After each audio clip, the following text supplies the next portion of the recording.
घमंड। एक राज्य के राजा ने अपनी बढ़ती उम्र को देखकर यह फैसला किया कि वह राजपाट से संन्यास ले लेगा, परंतु उसका कोई पुत्र नहीं था जिसे वह राज्य सौंपकर जिम्मेदारी से मुक्त होता। राजा की एक पुत्री थी जिसकी विवाह की योजना भी राजा को बनानी थी। इसलिए उसने मंत्रियों को बुलवाया और कहा कि कल प्रातः जो भी व्यक्ति सबसे पहले इस नगर में प्रवेश करेगा उसे यहाँ का राजा नियुक्त किया जाएगा और मेरी पुत्री का विवाह भी उसी के साथ कर दिया जाएगा। अगले दिन राज्य के सैनिक फटे हाल कपड़े पहने एक युवक को ले आए और उसका राज अभिषेक किया। राजा अपनी पुत्री का विवाह उस युवक के साथ करके जिम्मेदारियों को सौंपकर स्वयं वन प्रस्थान कर गए।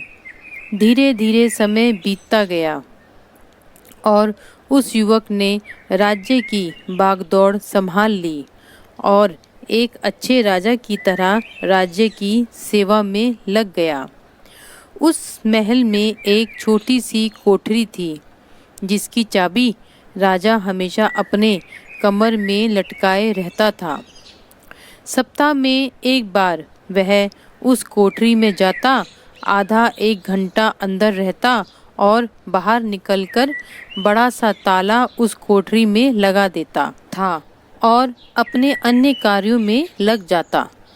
इस तरह राजा के बार बार उस कमरे में जाने से सेनापति को अचंभा होता कि राज्य का सारा खजाना, सारे रत्न, मणि, हीरे, जवाहरात तो खजांची के पास है, सेना के शस्त्रागार की चाबी मेरे पास है और अन्य बहुमूल्य कागजातों की चाबी मंत्री के पास है।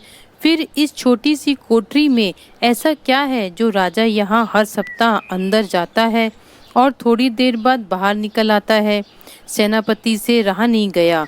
उसने हिम्मत करके राजा से पूछा कि हे राजन, यदि आप क्षमा करें तो यह बताइए कि उस कमरे में ऐसी कौन सी वस्तु है जिसकी सुरक्षा की आपको इतनी फिक्र है?